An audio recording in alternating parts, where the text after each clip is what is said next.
రాంపురం పాకాల ఏటిపై high level bridge నిర్మించాలని సాధన కమిటీ ఆధ్వర్యంలో 3 రోజుల నిరాహార దీక్షలు కొనసాగుతున్నాయి. మహబూబాద్ జిల్లా గార్ల మండలంలోని రాంపురం, కొత్తతండ, మద్దివంచ గ్రామాలకు వర్షాకాలంలో పాకాల ఏరు ఉధృతంగా ప్రవహించడంతో రాకపోకలు స్తంభిస్తున్నాయి. విద్యార్థులు, గ్రామాల ప్రజలు, రైతులు వర్షాకాలంలో రైలు పట్టాలపై నుండి 4 కిలోమీటర్లు నడిచి వెళ్లే పరిస్థితులు నెలకొన్నాయి. దీనివల్ల అనేక మంది ప్రాణాలు కోల్పోయారు.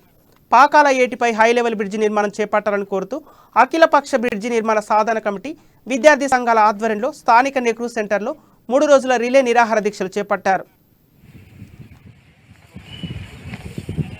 అఖిలపక్ష బ్రిడ్జి సాధన కమిటీ చైర్మన్, అదేవిధంగా రాంపురం ఎంపీటీసీని ఈ రాంపురం పాకాలేటి పైన దశాబ్దాల కాలంగా ఆ ప్రాంత ప్రజలు ఇబ్బందులను సవిచూస్తూ ఎన్నో పోరాటాలు చేసినప్పటికీ కూడా ఈ ప్రభుత్వం ఏమాత్రం కూడా ఆ ప్రాంతం మీద చిత్తశుద్ధి చూపించడం లేదు. ఇప్పటికైనా మేము ప్రభుత్వానికి విజ్ఞప్తి చేస్తా ఉన్నాం. విజ్ఞప్తే కానివ్వండి, డిమాండే కానివ్వండి, ఇక మేము దేశం చూసే ధోరణి లేవు. మా విద్యార్థులందరూ కూడా ఇబ్బందులు పడి చదువులకు దూరం అయిపోయి పశువుల కాపరులుగా మారుతా ఉన్నారు. తల్లిదండ్రులు భయపడే ఆడపిల్లల్ని నడిపి పంపించడానికి ఇబ్బంది పడతా ఉన్నారు. అదే విధంగా గర్భిణీ స్త్రీలు కూడా చాలా ఇబ్బంది పడి చనిపోతున్నటువంటి పరిస్థితి కూడా కనపడతా ఉంది. రాంపురం, మద్దివంచ గ్రామాలకు మండల కేంద్రం కోతవేటు దూరంలోనే ఉన్నటువంటి పరిస్థితి ఉంది. సుమారు కిలోమీటరే రాంపురం నుంచి ఉన్నది. అఖిలపక్ష బ్రిడ్జి సాధన కమిటీ చైర్మన్, అదేవిధంగా రాంపురం ఎంపీటీసీని ఈ రాంపురం పాకాలేటి పైన దశాబ్దాల కాలంగా ఆ ప్రాంత ప్రజలు ఇబ్బందులను సవిచూస్తూ ఎన్నో పోరాటాలు చేసినప్పటికీ కూడా